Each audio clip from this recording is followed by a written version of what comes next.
This is a Film Stories original podcast.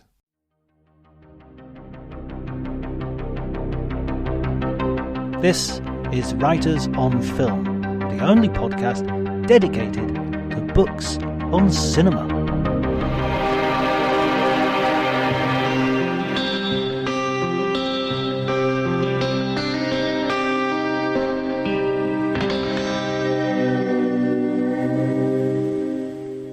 Hello everybody and welcome to Writers on Film. My name is John Bleasdale. I'm a writer and film critic, and today I am delighted to be joined by a producer, a legendary producer, Sandy Lieberson. He is a man whose career has stretched over 6 decades, beginning in the 60s when he was an agent and moving to Europe where he collaborated with some of the biggest names in European cinema and some of my personal favorites. I'm sure we'll get into that. At the moment, we're talking because there is a new book, Hollywood on the Tiber, which is coming out, and Sandy has written the introduction to that book, so we're going to talk about that a little bit as well.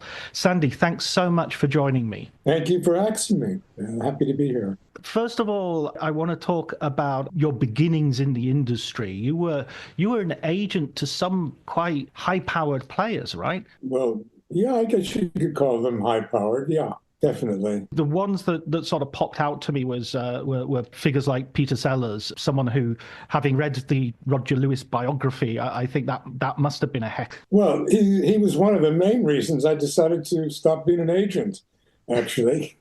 He was driving me nuts. You know, phone calls at 3 or 4 in the morning and rants and completely unpredictable personality. So, yeah, he was one of the motivators to move into producing. And listen, you put up with somebody like Peter Sellers because you admire them. I believed in, he was a genius as far as acting and creating characters and his screen persona. But off screen, he was a nightmare, so insecure and paranoid. And yeah, but I guess you would, classify him as a personality disorder. In this current time, in those days, he was just walked around like a normal person. And people sort of seem to have bent like willows around him because I don't know, it's marvelous how much people get away with. And then you look at the news today and you see not much has changed. Well, I think, life goes on. It's the same industry which creates stars and international personalities, and with that comes a lot of baggage as well. So it's an evolving industry, but interestingly enough, fundamentally, the kind of personalities that run it haven't changed a lot. And so when you made the move from being an agent to being a producer, was that a relatively easy transition, or was that what were the challenges involved? Well, first of all, was to give up my profession, which was representing talent, and I love doing that. I think the reason I was attracted particularly to actors who are so vulnerable in creating personas on screen and what they're called on to do. So I'm really attracted to those kind of people. So it was giving up those relationships and that I built up over years and moving into another area. And it was I didn't feel frightened about it.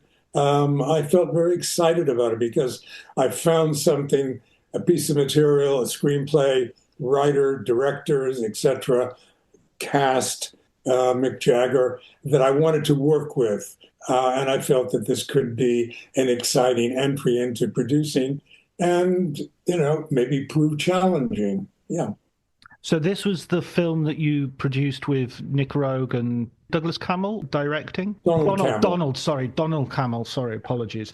Performance, which has to be it has to be in my top 20 of all time films. I mean, I think I've got maybe 2 or 3 Nick Rogue films in there, so they tend to rotate a little bit in and out, but that's an amazing film. But the production of that was that has sort of gone down as quite tricky, right? I think all films are tricky to produce.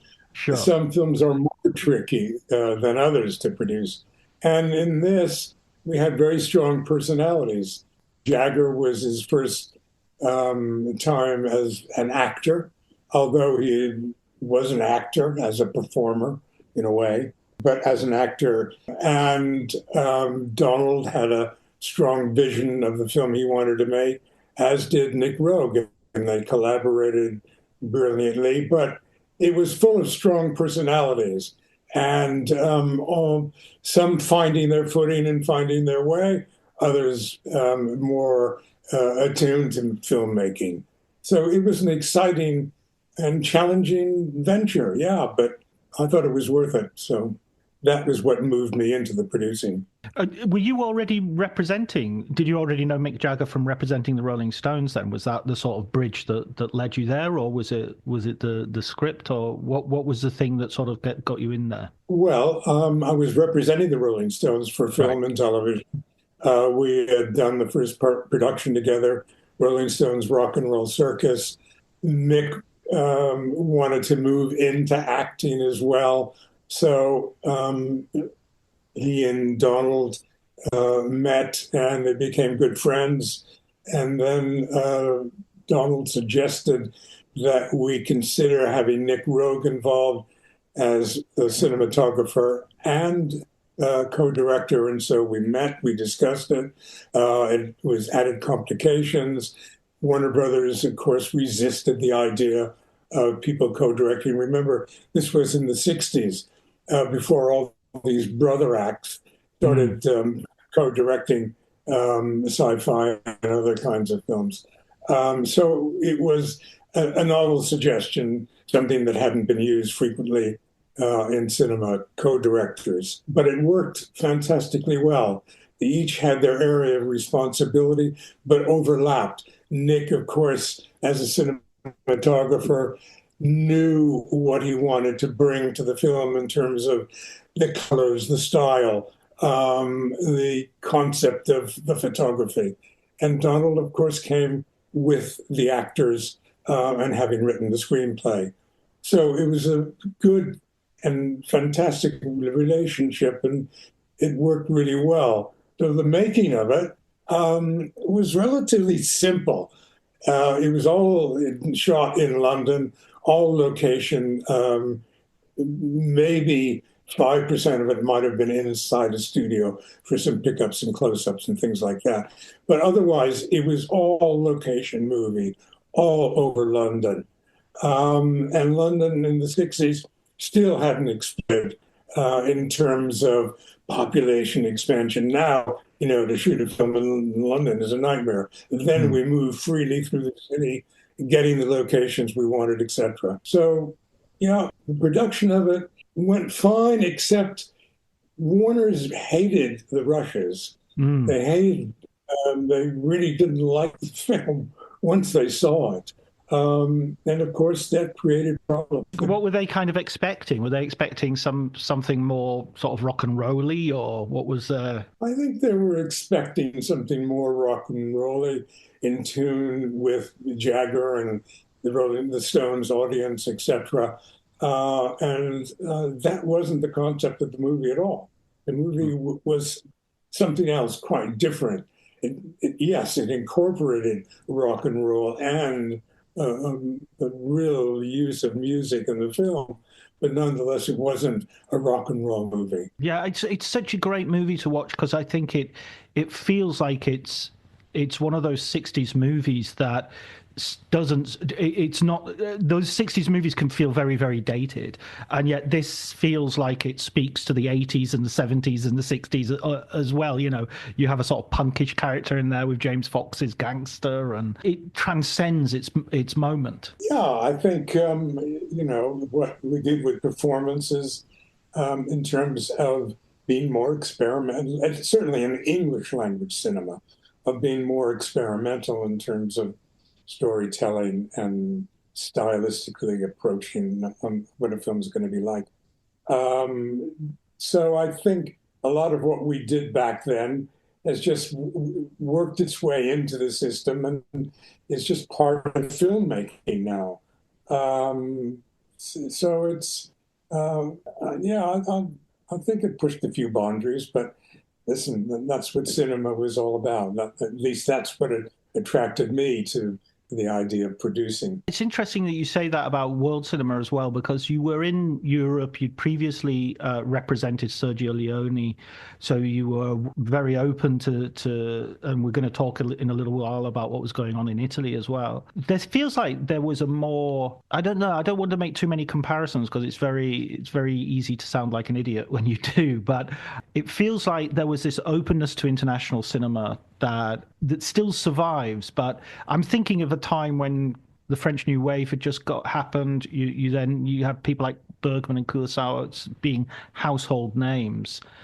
There seemed to be people going to the cinema to see these movies more frequently. Yeah, I think it's interesting. Of course, particularly in France, the French New Wave certainly had a profound effect on Camel, who had lived in Paris for a number of years, and certainly with Nick. We worked with Francois Truffaut and other European filmmakers.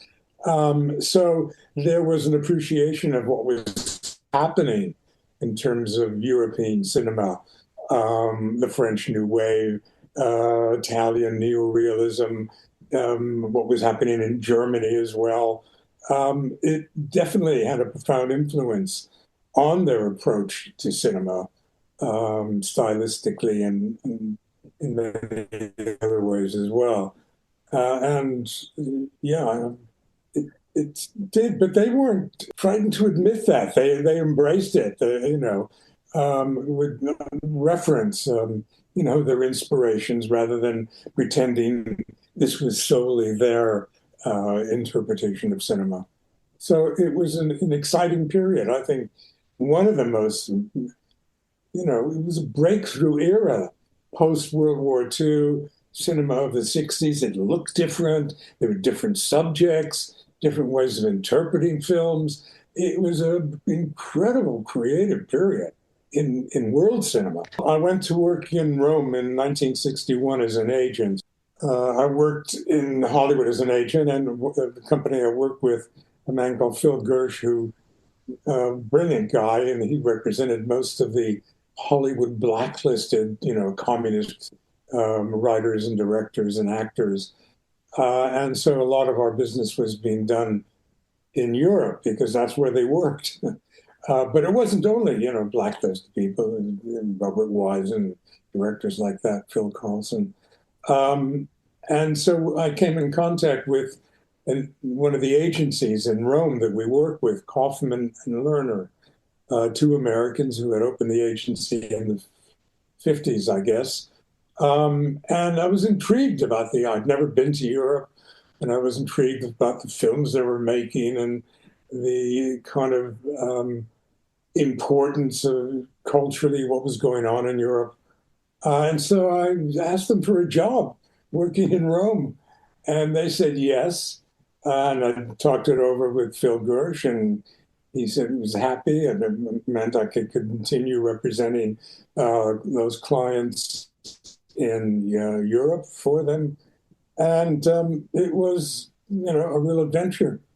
I learned to speak Italian, write and read Italian, and it was a great time for me, Italy, that period.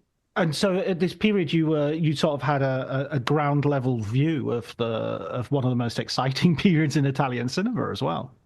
Yeah, yes, it was. When you're working with Fellini and Visconti and Bertolucci and people of that caliber, as well as the great comedians, Alberto Sordi and people like that. So Italian cinema wasn't just one kind of cinema. It wasn't only that period. It also used the more popular aspects of cinema as well, too. So it was a combination of the two things, and they coexisted together.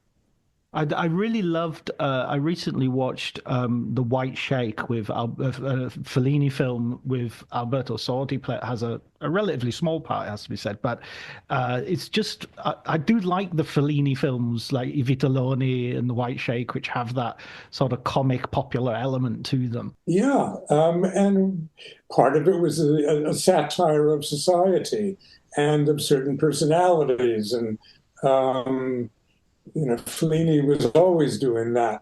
So yes, I think there was always this element of satirical humor and comedy that had a flavor in terms of mainstream, dramatic cinema. So this was the period that was coined Hollywood on the Tiber, and I think that was one of your employers that coined this phrase, right? Yeah, Hank Kaufman and Gene Lerner, these are the two Americans that I referred to who started the agency, and they wrote the book together. Mm. They stopped being agents in the, I would say the mid 60s. They gave it up. They were older people then, and they didn't want to continue. But they collaborated on this book, which was a picture of what Italy and what international cinema was all about, and what the personalities involved, etc. Not just their clients, but the creative community in Rome. And there was a huge influx of American and British and European talent into Rome. It was a very international kind of cinema. They were very good co-producers of cinema. So it was a glorious period for Italian cinema. And I was lucky to be there and be part of it and see it happening. And it would also expose me to a different way of working.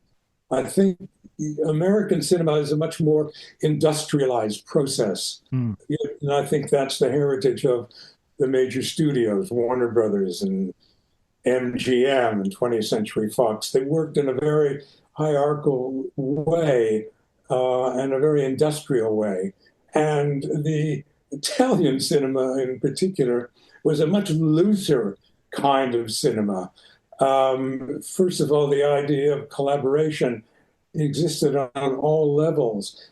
Fellini would always work with two or three writers. He would work with the same cinematographer for many films, but then others as well. And so there was this cross-fertilization of collaboration on every level. And you think that these, these are genius filmmakers and they must be so autocratic and dogmatic about the vision they have for making their film. But it wasn't in that. There was a sense of collaboration between the writers, the directors, and even the producers got a little look in. So I love that process. And that wasn't what, Hollywood was built on. As I say, it was it's an industry, and you do things in a much more sort of formulaic way. This is what was exciting about Italian cinema. Who were you sort of most excited to be working with, sort of on a sort of close up to have a proper view of them working? I mean, who were we representing?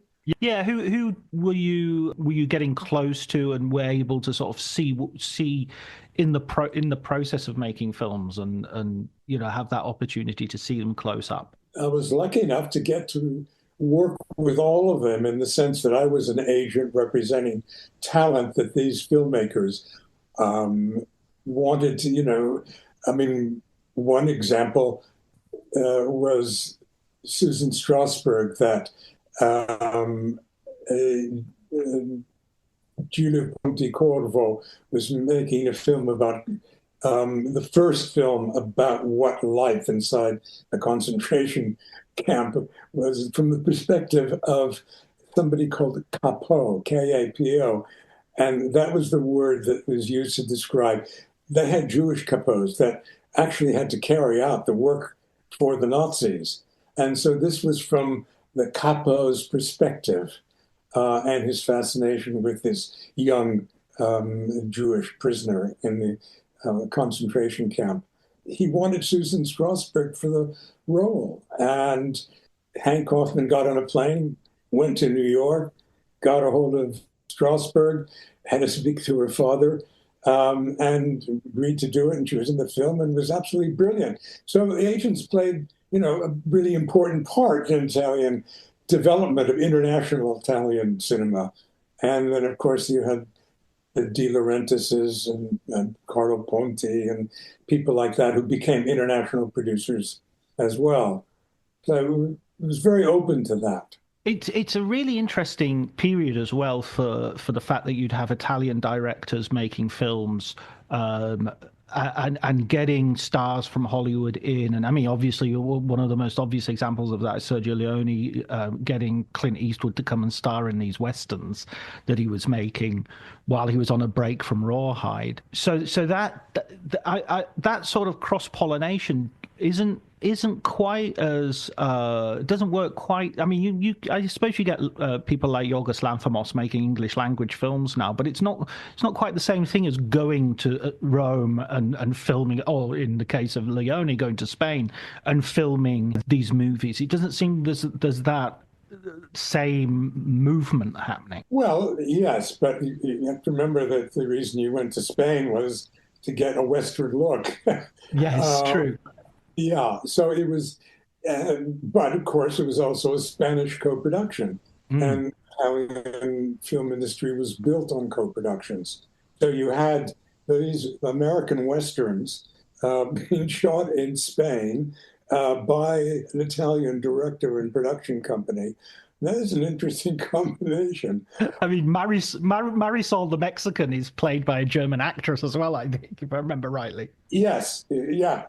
Precisely. So, yeah, the casting was exciting. It was international, and you could, Also, you have to remember that films were dubbed in that era, so that the American movies, when they came to Italy, they weren't seen in the American language version. They were seen as dubbed into Italian, and that persisted right up until, I don't know, a decade ago, really. Oh no, still today. I live in Italy, and I can go and see the original language version of a film on a Monday at my local cinema, but other than that, it's all dubbed. Well, my local Italian cinema plays dubbed movies as well. Yeah. Where are you based? Where are you based now, Sandy? Sorry.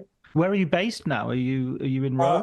I've had a house in Italy for a long time in Piemonte area, not far from Torino, about an hour's drive. Oh, wonderful city! I love Torino.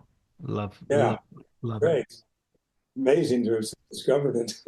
Yeah. They've just had a wonderful festival, well, a month or so ago with a great Marlon Brando season. There's a good Marlon Brando story in Hollywood on the Tiber. Oh, do tell. No, you got to read it to find out. It's being published in January. And Paul Cronin, who's the publisher, specializes in really interesting offbeat film books, is publishing it. So it's coming out. It'll be illustrated with some great photos. And I think very, very funny, very exciting, and very revealing. I thought one of the most poignant moments I'd ever experienced was Anna Mignani wanted to meet Ava Gardner. She admired her for years and was just struck by her beauty. And the meeting of the two actresses, which is captured by Hank and Jean, as they were there, they organized it.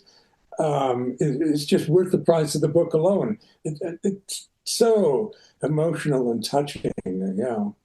So That's coming up. If it was Hank who coined the phrase, I'm not sure if it was Hank or Gene, but they sort of regretted to some degree some of the effects that Hollywood had on Italian domestic cinema. That there was I'm not sure if it was a flattening or the model for making films became influenced by Hollywood at a certain point.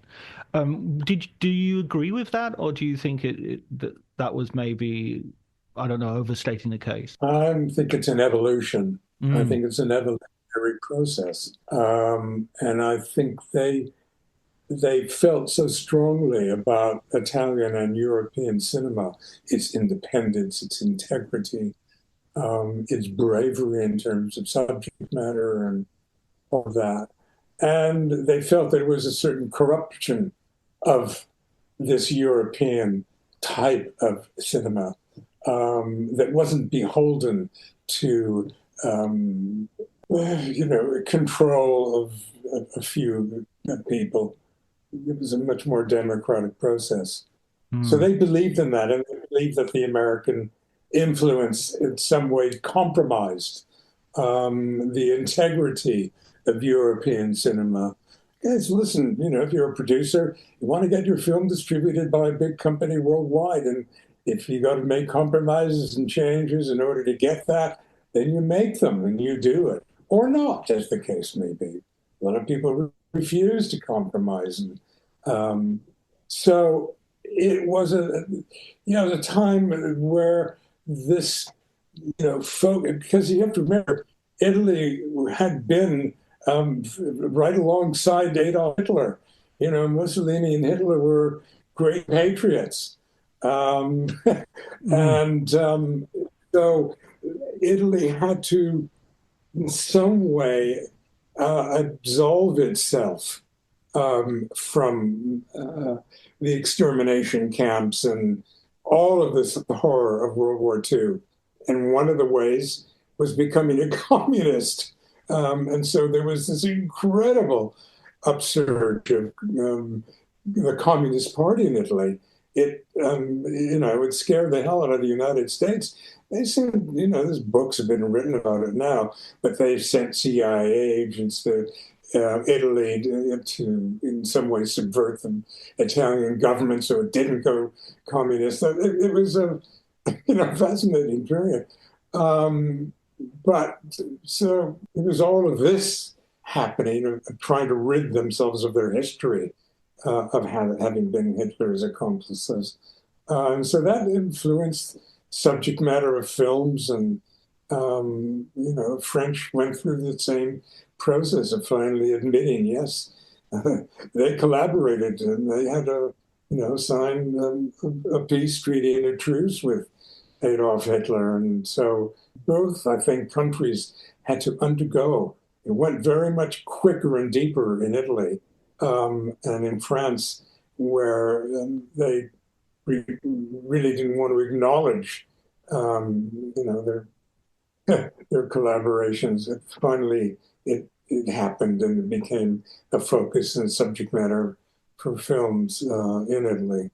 I mean, in France. Yeah, I also makes me think of some of the great directors and their internal contradictions, like Luchino Visconti, and sort of being an aristocrat on one level and also a communist on another, or Pasolini and his sort of Marxism / Catholicism, and all combined with his sexuality as well, and just remarkable characters, remarkable personalities, really. And also that personality that Pasolini certainly had of the public intellectual, which, again, today I look far and wide to see a similar figure being accorded the same space on the airwaves. Yeah, I guess it does happen periodically, but it happened more often with that generation of filmmaker. But I think, you have to also bear in mind what was happening in Europe. I remember when I first came to Europe, I came via London because Richard Harris, the actor, was a client of mine. And I wanted to tell him personally, that I was leaving the States and moving to Europe. And so I spent 5 days in London staying with him and then meeting a young actress and staying with her. And I couldn't believe that there was rationing still going on in England in the Right. 60s. Everything looked as if it had stopped, in the 50s, and there were very few cars. It was impoverished in a way, and there were bomb sites, 10 years later that hadn't been cleared, and it was a shock to an American, young American like myself. We never got bombed in the United States, not until recently.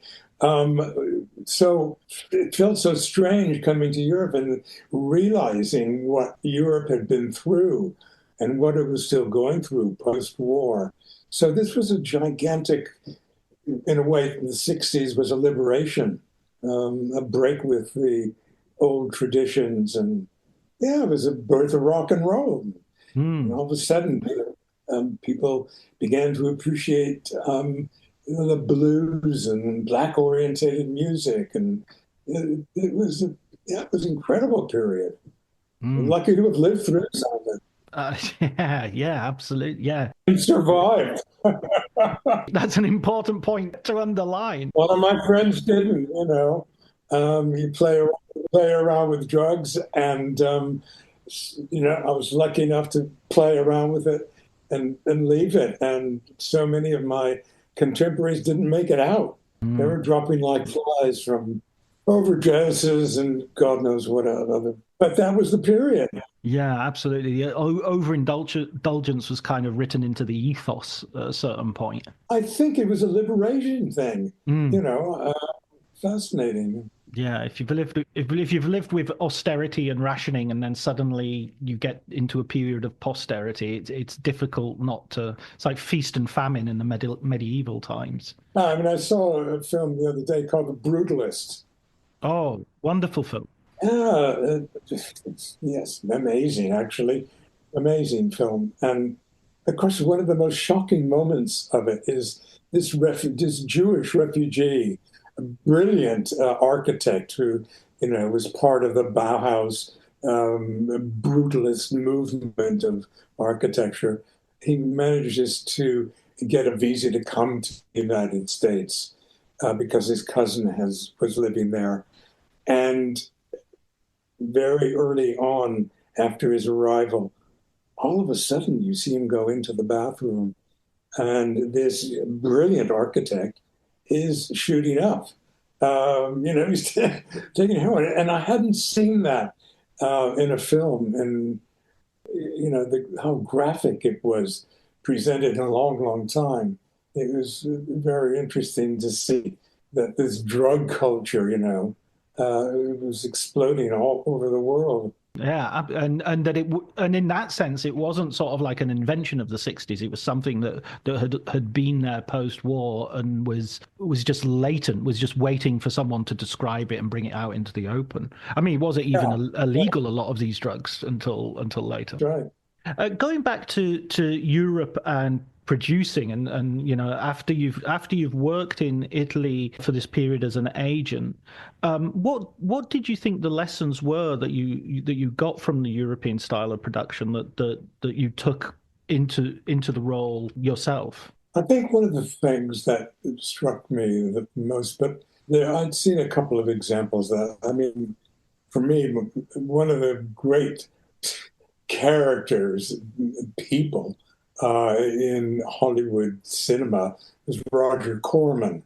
I love the fact that he could spot this, and he was an incredibly educated man. He'd been a Fulbright scholar at Oxford, then went back to the United States, and he made these low budget, a lot of them were pretty, schlocky is a sort of slang word for cheap and cheerful. But they had great talent, Francis Coppola and people like that came, Scorsese, etc. They came from these Corman, no budget movies. They were made for $200,000, $300,000, $500,000. And it was exciting to see. So he was one of my heroes, and it was the same approach in Europe. How much could we get to make this movie? It isn't enough. Oh, it's not enough money. We'll find a way to make it for that. So that in what you can do is adapt. If you have the right material, you can adapt it to make it as cheap as you have to. And I like that spirit of filmmaking. So it isn't lavish. Now, I mean, listen, Brad Pitt, he got $20 million a movie.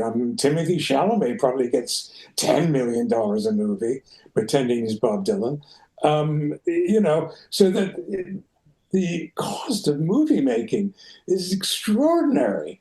The idea of making low budget films anymore, well, $5 million is a low budget movie. With that, that wasn't my concept of low budget.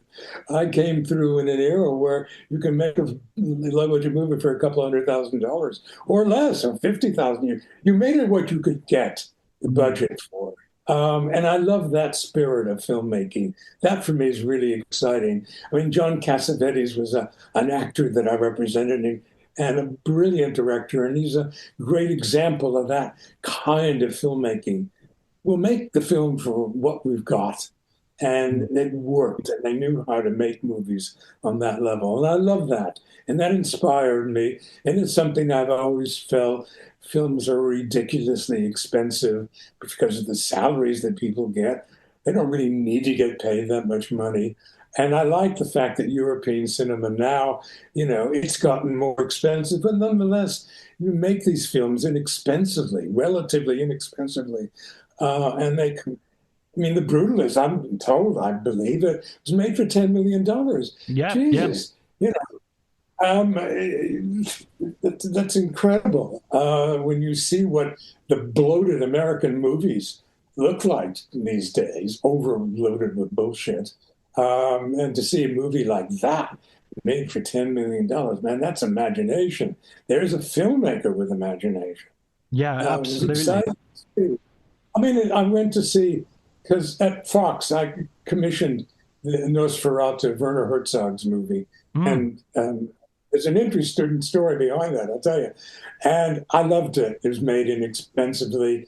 It was a European film. And then I saw Robert Eggers, who I think is a brilliant director. And I saw his version of Nosferatu. And it had a lot more production value than Werner Herzog's version, but it didn't have the edginess of Herzog. The Herzog version in the casting was so brilliantly cast that and Eggers' version didn't have that. So it looked wonderful, but it never, in some ways, delivered in terms of the performances, and I don't know. Yeah, I love that. I love the Herzog. Yeah, me too. Absolutely brilliant. I mean, you've got Kinski, you've got Bruno Ganz, Isabella Allende, and you've got those mountains and the Wagner, and it's just it's a real elemental cinema. You've got a sense of, there's a real power to it, and as you say, like that sense of danger that's there. I haven't seen the Robert Eggers yet, so I can't possibly comment on that. But it's good. It's a good film, well made, but it didn't have that, for me, that one magical ingredient. Klaus Kinski just became no Dracula. He wasn't an actor, and that was his, the beauty of those relationship. You saw that. So it was interesting. Yeah. And the story I wanted to tell you, so we made Werner Herzog's Nosferatu. We made it in 3 languages in a way. It was a French co-production with Gaumont. They came in for part of the money with Fox. So it was Fox English language, Gaumont had France. And we also had a German version as well. And we took the film to Hollywood to preview it. And we went, in those days, they weren't recruited previews. The audience that come to see, one movie, and then they got free. They could stay and see and preview a new movie. So you're really experimenting. And we were very open. And so we took Nosferatu, and we had the English language version, and we previewed the English language version. And I thought, Jesus Christ, what is happening? The audience is laughing. And they saw it as a kind of comedy, a comedic film. The cards coming back, describing their reaction to the films were terrible. And there was a really nice guy who was head of distribution at Fox at the time, Ashley Boone. He was the first Black executive in Hollywood. And he was president of marketing. And he said, Sandy, have we got a different version? I think he also made a French version. I said, yeah, we've got a French and Italian version. He said, well, get me the French version and we'll preview the film again. And we took the film. It was in French with English subtitles, and the audience loved it. Because they took it seriously with subtitles. Yeah, they saw it in a different way. They saw it as a French, a French film. And so I think we got a good response, good cards and all that. So it was released as a foreign language movie in the United States.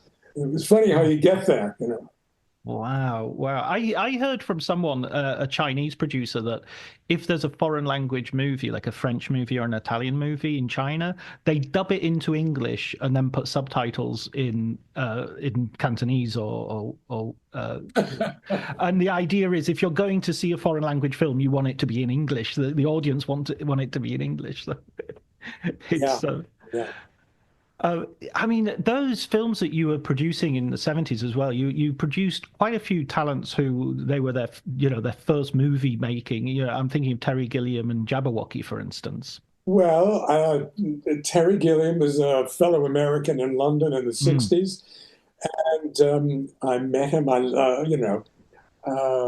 He was an absolutely brilliant character to be around. Mind is just, off in so many different directions. And I love what they had done with the films that he was involved with, that they called the Monty Python, yeah. I love their films and the sense of humor and all that.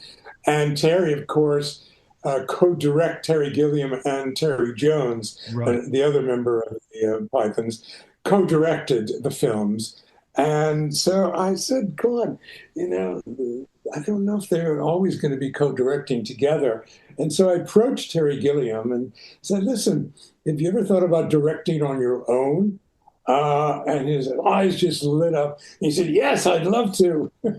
And so I said, well, come up with an idea. And he came back to me with Jabberwocky and wrote the screenplay, co-wrote the screenplay. We went through the budget really carefully in the casting. And he had a reputation, Terry Gilliam, being uncontrollable, just so, exuberant and all of that. And so I said, Terry, I just want you to know, I want to go through this budget and the schedule to make sure you can get what we need in the time for the money we've got. So we went through. We spent like 3 or 4 days going through. It was unusual. You don't usually do that with a director. But I just wanted to make sure. And he understood that, and we got a completion guarantee. It was financed independently, had different distributors involved. And we set out to make the movie, and it was great. We had the most amazing cast of the greatest British comedic actors, covered many generations.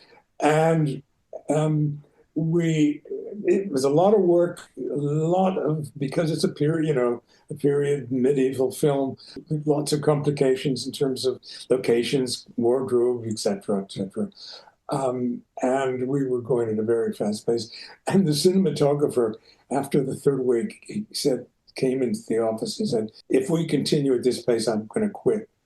I said, well, listen, you better tell that to Terry Gilliam because he's the reason you're on this film. He wanted you to be the cinematographer. Mm. And so the three of us got together in a room, and Terry said, listen, I'm going at a pace that I'm happy with.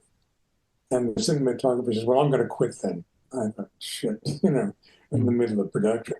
And going on the phone, immediately I called somebody, the cinematographer I knew, Terry Richmond, who worked with Nick Rogue as his operator. And he said he would come if needed. And Terry said, listen, if he's going to walk off the film, let him go. And went back to him and said, this is your moment. Either you're going to stay with the movie, we're not going to change the schedule for you, or leave. And he backed down and he stayed and he did a really great job. And we finished the film on schedule and on budget. And it looks brilliant, I think. It's one of my favorite films that I produced. And working with a guy like Gilliam, whose imagination knows no bounds in some way, and then he went on to go completely mad on some, over budgets and things like that. Yeah, I was going to say they really needed you on Brazil and Baron Munchausen and all those films then. Well, Brazil wasn't too bad. That, went over budget, but it wasn't that far over budget. Some of the others, Jesus, Munchausen, outrageously over budget. But that's my approach to working with talent, is to be honest with them. Hey, listen, this is what we've got. If you can't do it for that, or it's going to compromise the film, then tell me now. I don't want to have arguments later. And I like to go through the script with the director to actually go through it page by page, scene by scene, and say, hey, what do you feel about this? We've got a lot to cover in this day. So many different setups, et cetera, and talk through it with the filmmaker so that they feel involved in the whole process. Not that it's, you're the producer, I'm the director, and we're at opposite ends of the spectrum. No, I want it to be more of a collaboration so that they understand the constraints of what schedules and budgets mean. And I have to be assured that it's not going to compromise the film, etc. So I like that involvement and like that working relationship with the filmmaker. And it's worked for me as a producer. When I worked at 20th Century Fox or Lad Company, Warner Brothers, etc., it's a different story. You're working for the major companies, and if you come in with that sort of approach to filmmaking, you're going to be at odds with management who say, no, you got to pay these people this, you got to do that, you have to spend that amount of money. So in a way, you lose control of the film. Studio, in many ways, takes over in certain aspects of the filmmaking process. It's a different kind of industry. As I say, one's an industry, the other, but they morph together now. They're more reciprocal, I think. I was going to ask that because, you produced another film in the late 80s, Rita, Sue and Bob 2 for Alan Clark, which again is a brilliant film, really, really wonderful sort of comedy and mixing social realism with comedy in a way which I really, really love. It's based on a great play. I just wonder how you look at, having had those experiences, how you look at sort of the British film industry now and where it is today. Very, very different. I mean, first of all, you have to remember that, woke industry, WOKE, is a different industry. And nobody can argue it was definitely an underrepresentation in terms of Hollywood cinema of African Americans, of Hispanics, of Orientals. You know, you didn't use Chinese actors. You dressed up the Caucasian actor to try and make him look Chinese. So you had these prejudices in the industry, and they had to be eradicated, and it had to change. But like Hollywood does, it swings from one, side of the pendulum to the other.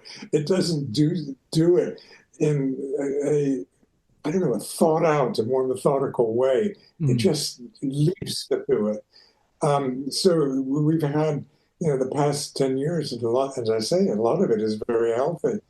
But you're in an industry that is woke, thank God, but it also impacts on the filmmaking process, and it changes what you are making in the way of cinema. I don't know if I'm going off on a tangent about that. I'm not even sure what the question was. But maybe I was kind of more referring to sort of the British film industry in terms of, like, I look back at, maybe it's slightly to do with that availability bias of what you remember the peaks and you forget the troughs. But I look at Jabberwocky and Rita, Sue and Bob too, and I think, wow, those are two amazing movies and performance, and you look at the British film industry now, and we're making great films. There's no doubt about it. There are great films coming out. Which ones are you thinking of? I don't see that many. I don't see that many great films. Yeah, I mean, I think last year there was How to Have Sex was I thought was a really well made thriller that used sex as its MacGuffin, if you like. It was a really good point of view of a young woman experience. I'm now blanking on other British films. Well, How to Have Sex. I mean, I went to it with a completely open mind, within the first 10 minutes, I thought, go on. These girls they don't look as if they're the age they're playing. They look much too old to be having sex for the first time. And so I didn't really buy into it. I kind of enjoyed it, and glad that they were making it, but there was something about it that didn't quite work for me. But anyways, I think it was successful in the UK. I don't know what it did outside that. But I don't know where the great British films are coming from. There's some great British television, but the era of great British films, if you go back to sort of post-World War II, I know a lot of people are saying, oh, God, we have to talk about that. But if you look at that post-war period, in the 60s, Lindsay Anderson, Carol Rice, Jack Clayton, Richard Lester, Dick Lester. I mean, God damn it. British cinema was really exciting. It had something to say. And it said it in a way that was dramatic and entertaining. They called it kitchen sink drama, I think, because it was about real people and working people and sporting life. Wow, that's what I want to represent. Richard Harris, Lindsay Anderson, what a director he was too. So for me, I don't see that in this current crop. I think I see talented people, but I don't see the films that you're going to remember or in some way really impact you, whether it's comedy. Just think of the Ealing comedies, or think of the Carry On comedies. I mean, we assume Bob too owes a lot to that kind of cinema. And I don't know if your audience even knows about Rita Sue and Bob too, but if they don't, go and see it. You can get it on Amazon or wherever. Alan Clark was one of the top TV director And I really believed that he could make a cinema film. And so, we took this subject matter, Rita Sue and Bob too, of one of the worst housing estates in Bradford, and this incredibly talented playwright comes out and writes, Rita Sue and Bob too, and a couple of other plays about her life on the estate. It's all factual, everything that she went through. And I remember when the film was released, we had a couple of really negative reviews saying, oh, this is exploiting working class people. This isn't how they behave, et cetera, et cetera. And I thought, what the hell are they talking about? This is life on the estate in Bradford. Nothing was, fictionalized at all. Oh, absolutely. Maybe that's what drew me to it, because I recognize it as a sort of a working class. I come from Barrow-in-Furness, which is a northern, further north than Bradford. And I totally recognized it, maybe more than sometimes some of the more austere more serious social realist films, because it had that raunchiness and that humor that they tend to lack.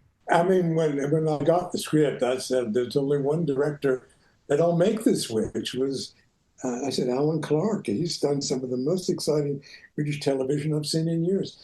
And I think he can make the transition into making this into a film. And I was absolutely right. He was brilliant. Fantastic.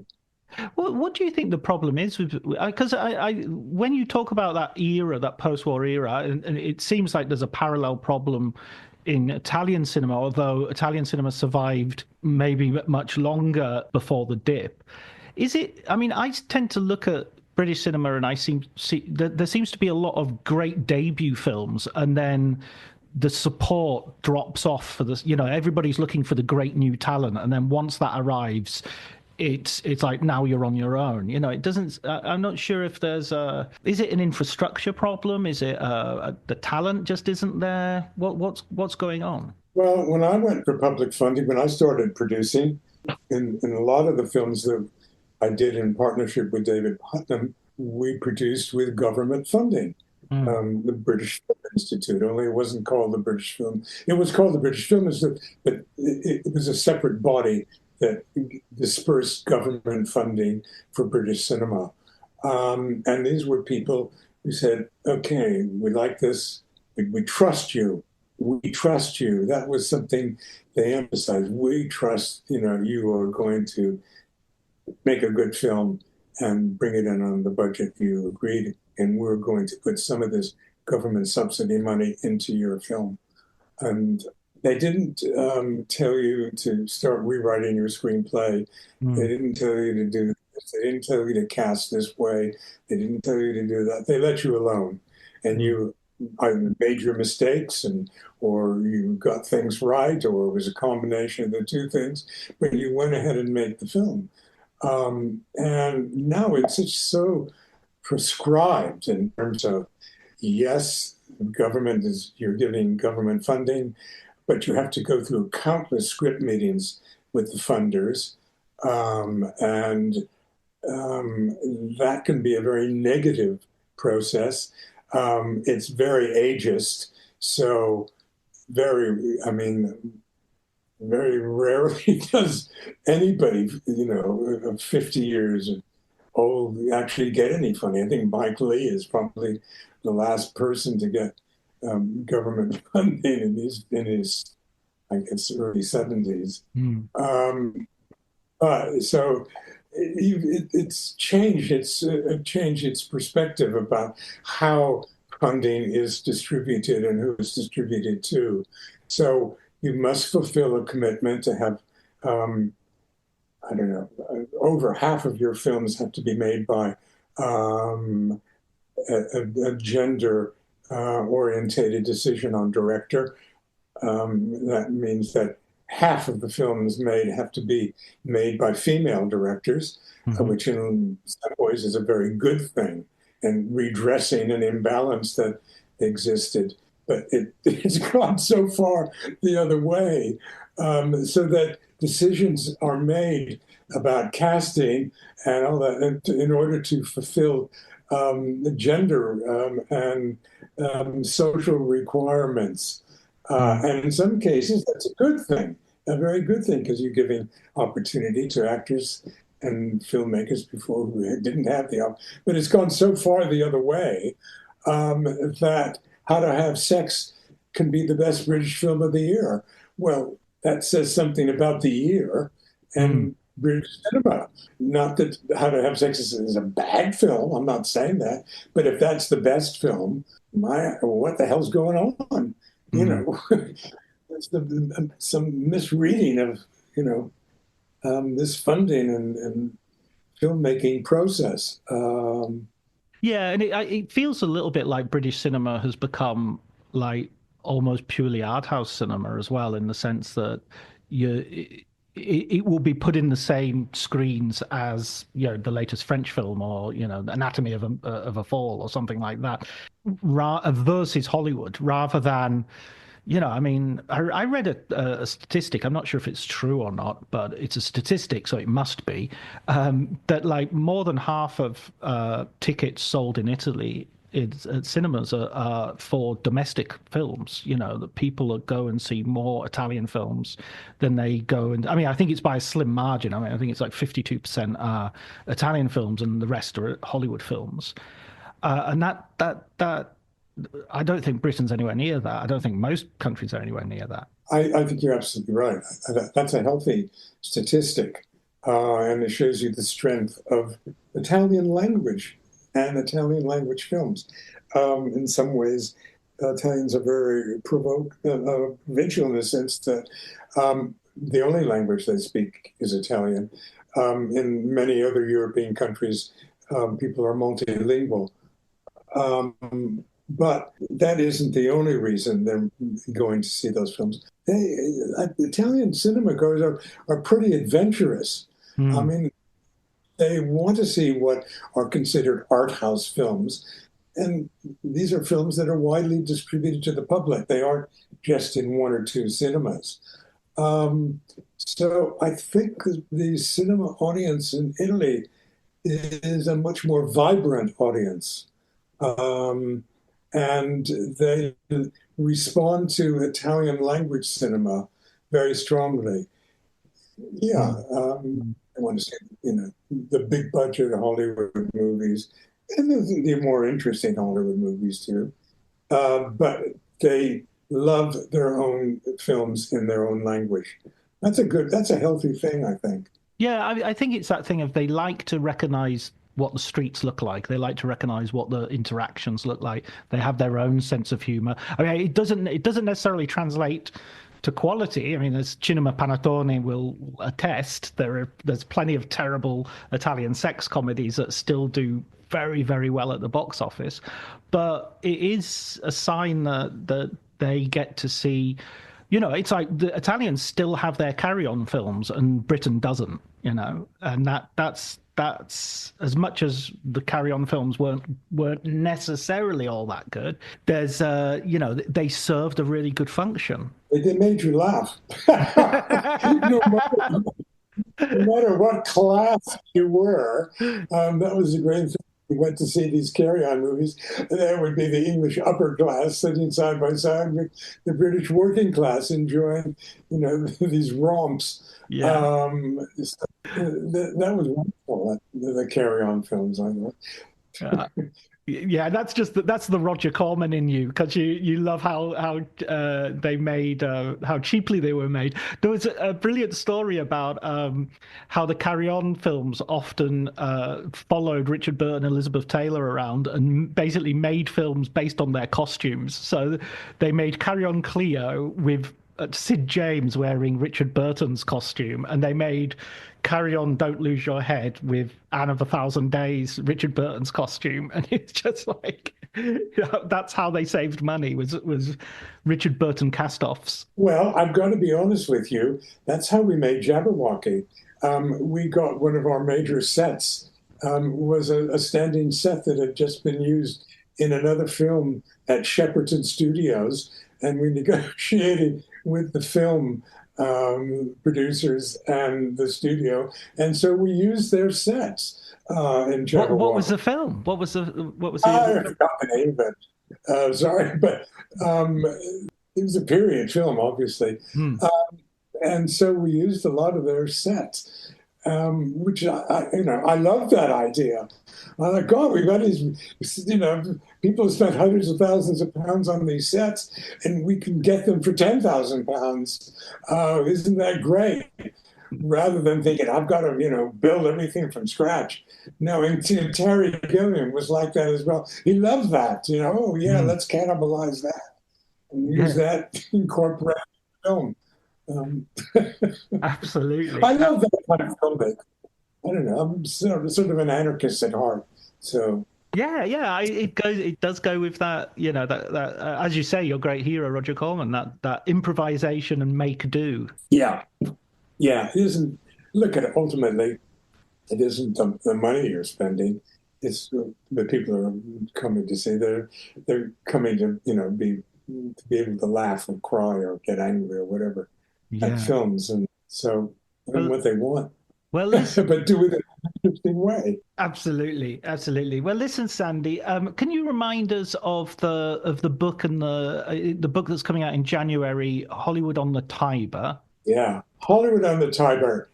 What it does, it isn't just about the clients, the actors and the directors that we represented at the Kaufman and Lerner agency, but it's Hank Kaufman and Jean Lerner. Um, they give you an incredible picture of what Rome was like. You've got to remember, you know, this is the Rome of Fellini. Um, this is the Rome of Visconti, um, and the dramas that went on, the sexual scandals that were, because I came from L.A. and everything was homosexuality. If you were gay, nobody ever admitted it. Your career would be over. There was no drug taking. Yes, there was a lot of drug taking, but you had to pretend you didn't. It was all open in Rome at that period. It's captured in this book that is so honest and open about what is going on with these fabulous, you have to remember, I mean, there's a most amazing description of the meeting between Fellini and Anita Ekberg for 8.5 of La Dolce La Vita. Dolce Sorry. Vita, yeah. Yeah, and it's just hilarious, the meeting. He had to convince her and beg her to be in the film.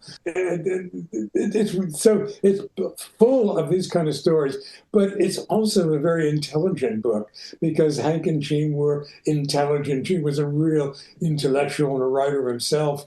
And so there is a real storytelling in the book about Rome, about the period, about the people, not just Italian, but whether it was Andalone and Romy Schneider or whoever, it's European cinema, but it's based in Rome, of course.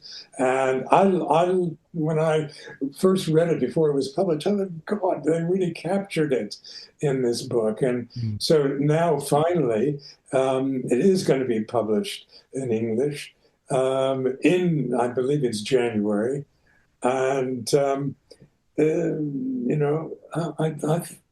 think it's great. I love them. Excellent. I can't wait to read it. I know Paul Cronin has sent me a copy. It's currently winging its way across the Brexit divide to which is not as easy as it used to be to get to Italy. But anyway, it's on its way. So I can't wait to read it, and I will give a little review of it when it does arrive. But I really wanted to thank you, Sandy, for agreeing to talk to me. It's been a really fun conversation. My pleasure. Thank you for asking.